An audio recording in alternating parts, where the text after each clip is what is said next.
The Gran Turismo World Championship, one of the most notorious events in Gran Turismo 4. Required to beat the game, it puts you against some of the fastest cars in the world, and the Camaro LM race car sometimes. But this is Gran Turismo, and I decided to try to beat it with a car that wasn't meant for this event, aka not a race car. I know I'm not the first one to try this, but I wanted to try something different to challenge myself a little bit. And my car of choice for this challenge would be the Jaguar XJ220. It's a bit heavy, but it has a lot of downforce, so I was curious to see what it could do in the GT World Championship. After a bit of practice with the car, I decided to go for it, and after a few rerolls, sorry but this car ain't beating Group C cars, I found a grid that seemed beatable. I was facing a BMW McLaren F1 GTR, a Toyota GT1, a Gillette Vertigo, a Chaparral 2D, and a Chevrolet Camaro LM. I was aware that the main threat would be the GT1, but what I was unaware about was how dominant it would be. The qualifying lap should have made me realize that this was a bad idea, as I didn't even manage to beat the GT1's time. But I still wanted to try, and I actually did not too bad, a decent second place, but I was over a minute behind the GT1. The second race at Motegi Super Speedway had very similar results, second place and 2 laps behind the GT1. But since the next race was at Hong Kong, and after what was finally a decent qualifying session, I was hoping that I could still bring this back. However, if I lose Hong Kong, I lose the championship. Fortunately, the Gillette was starting in second place, meaning it could defend a bit on the GT1 while I was building my lead. But it didn't take long for the Toyota to overtake the Vertigo, and by the middle of lap 3 it started to chase me, and 2 laps later it was right on my ass. I defended as much as I could, but there is only so much I can do. In fact, I was defending so aggressively that the Gillette almost benefited from the occasion to overtake both of us. I was doing a good job at defending my position, but unfortunately I had to pit by the end of lap 9, meaning I had to let the track completely free for the GT1. And what I was dreading happened. The GT1 was pulling away by several seconds per lap and there was nothing I could do about it. So at this point I gave up and decided to try with a different car, and this time I was determined to succeed. After a bit of farming, I bought myself a Tomicara ZZ2, slapped all the upgrades on it including a stage 4 turbo that puts it up to 900 horsepower, tuned the suspension and gear setup and tried it on Tokyo R246 to see how quick it was. And it was not disappointing.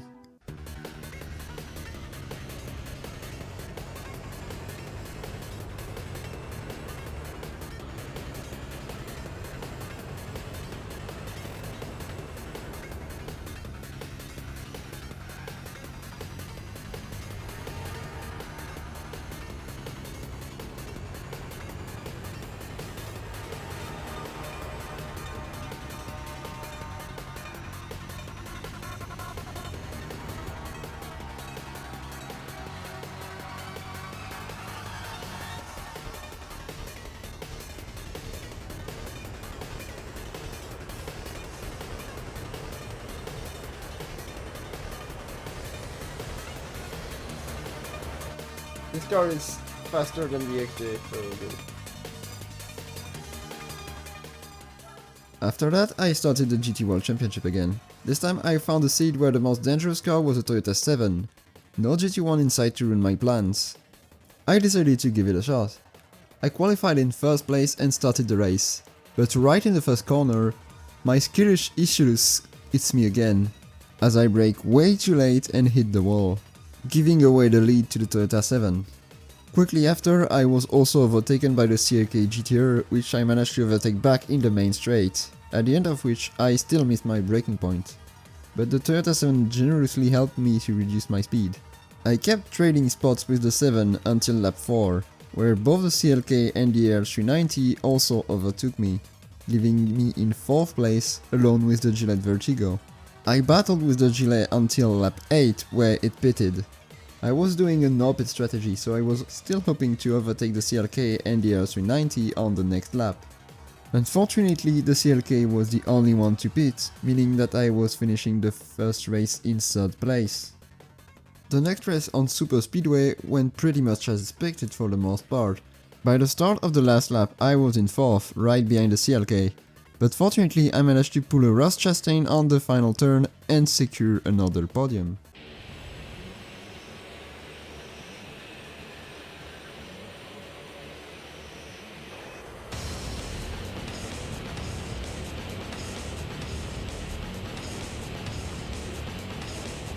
Let's go! Coming up next was Hong Kong, and I was much more confident for this race this time.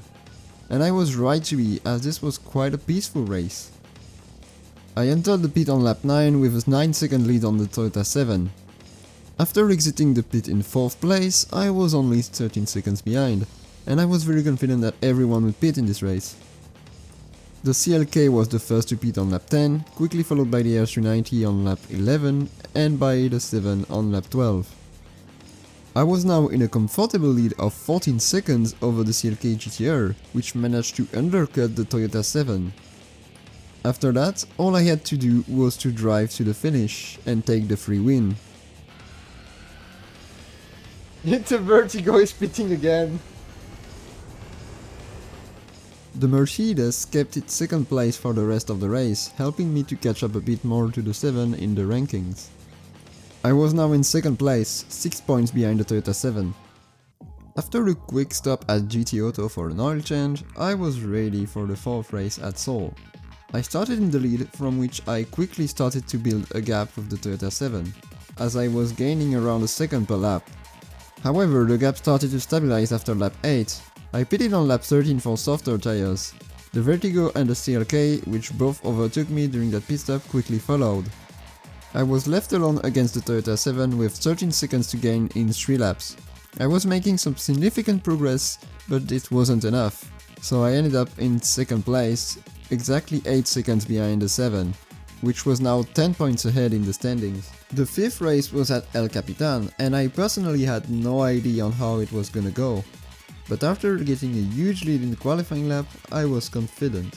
After a rough start, I managed to quickly build a gap and was already 5 seconds ahead by the end of the first lap. I started the 6th lap in 4th place, as I was getting some fresh tires. The CLK and the R390 decided to follow 3 laps later, leaving me alone with the Toyota 7, 5 seconds ahead. With the help of some Ross Chastain strategies, I managed to maintain the pace, but since my tires were starting to wear off, I just couldn't catch up. No! Fortunately, the Toyota 7 finally pitted at the end of lap 10, leaving me with a 20 seconds lead and an easy win. The next race in New York didn't seem to be an issue at first, and since the Toyota qualified in 3rd behind the CLK, I was even more confident about this race. And after a rather peaceful start, I managed to build a decent lead very quickly, and by the 5th lap I was already 7 seconds ahead of the CLK, which itself was also pretty far ahead of anyone else. I pitted at the end of lap 8 only to realize that the car in 3rd wasn't even the Toyota, but it was the R390. I battled with the R390 while my tires were warming up, and overtook it 2 laps later as the Mercedes was in the pit. The Nissan pitted on the very next lap, leaving me alone with a 17 seconds lead on the CLK, lead that continued to increase during the next few laps. The Toyota 7 eventually pitted on lap 13, letting the R390 take back its spot on the podium. And that's another win for the Tomica era, putting us in the lead for the first time in a championship. I was now ahead of the Toyota 7 by 1 point, with 4 races to go. After a quick oil change, I entered the 7th race in Upper Paris, which I thought was gonna be one of the easiest ones. The first half of the race went pretty well overall. I built a decent lead as I was over 5 seconds ahead by the 7th lap, but on the next lap, disaster struck.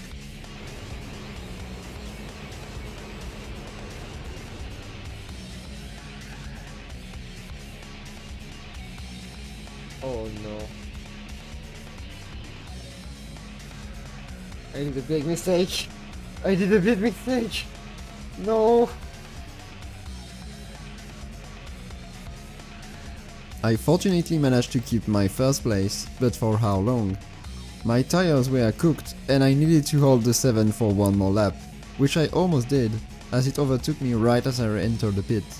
The CLK pitted with me, making me exit the pit in 3rd place, and the S390 pitted on the next lap, putting me in second. Now I had to maintain my pace for the next few laps until the Toyota 7 pits, but before it even did that, a miracle happened.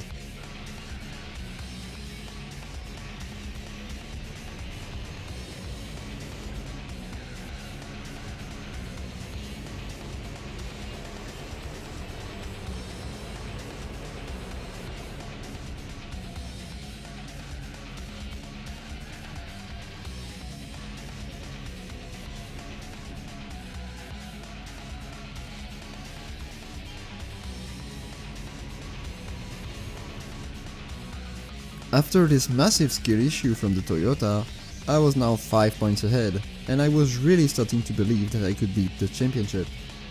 The next race wasn't gonna be easy though. Suzuka isn't a good track for the Tomicara against all these race cars. Surprisingly, the CLK took the lead at the start. After witnessing some major skill issue from the Toyota 7, I took the lead back from the CLK and I built a decent gap, which immediately disappeared when I pitted at the end of the 5th lap. But on lap 7, this happened.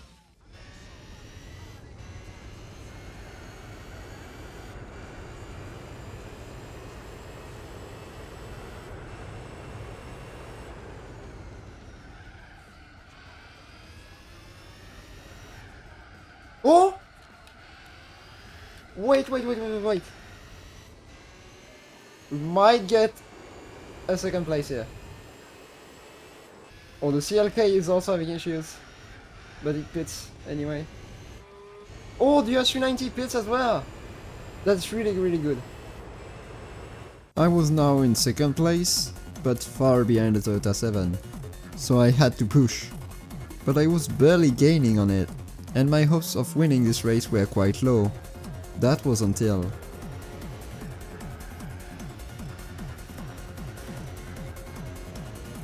Oh, wait.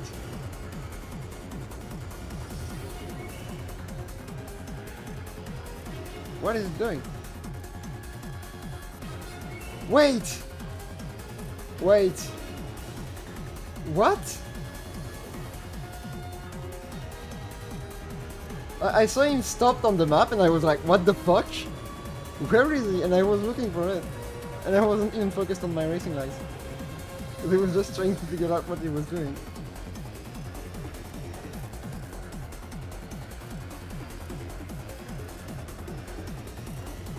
Oh, let's go! We did it again! And that was yet another win for the ZZ2. I was now 9 points ahead, with 2 races left, meaning that I was very unlikely to lose the championship now. The next race was at Gran though. After yet another stop at GT Auto for an oil change, I started the race and as usual, I got a comfortable lead during the first lap. But as I was progressing through the race, I realized that the gap with the second place wasn't increasing that much. In fact, by the end of lap 4 I was only 3 seconds ahead of the Toyota 7, and by the end of lap 5 it catched up to me as my tire was starting to struggle. I was planning to pit after lap 6, so I had to keep going and defend with what was left of my tires. It eventually overtook me, but a good punt in the ass gave me back first place for at least a little bit of time. But then, it zoomed past me in the section between the two hairpins. But fortunately I was about to get some fresh tires. I exited the pit in 5th place with 30 seconds to gain on the Toyota 7. The Gilet pitted on the next lap, followed by the Mercedes and the Nissan a lap later. So at this point I was back in 2nd place, but I was still over 30 seconds behind the 7 and I wasn't gaining. At this point, even if the 7 pitted, I wouldn't be able to pass it.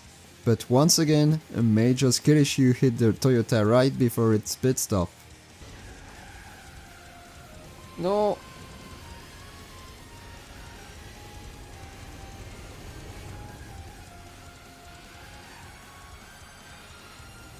Oh!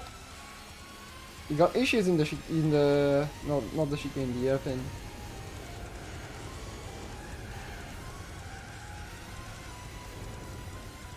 I might manage to undercut.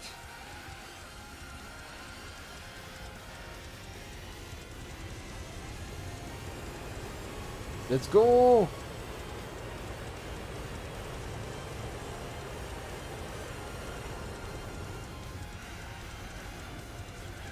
Oh, he might be overtaken by the Ultra 90 and the CLK as well. Maybe. No, I think it's still ahead. It actually impacted it so badly that it even almost lost its second place. On my side though, that was yet another win and an important one, as I was now unreachable in the standings. With a lead of 13 points, I didn't even need to do the last race to win the championship. I still did it though. I didn't expect to win it, but I actually did surprisingly well, and I was amazed to see that the Toyota 7 finished in 5th, which meant that I was over 20 points ahead. So it wasn't that close in the end. So was it really that hard? Actually not. Now that I think about it, I might have won in the Jag with these opponents. This was definitely a fun experience though, and since it was my first ever playthrough of this game, that was a pretty good challenge. I hope you enjoyed this video. You can catch me on Twitch, where I often stream a variety of racing games. I am currently attempting to get every retro achievement in GT4 on stream, which is quite the grind, so don't hesitate to tune in. But anyway, this was how I won the GT World Championship without a race car. Take care everyone, and I'll see you next time.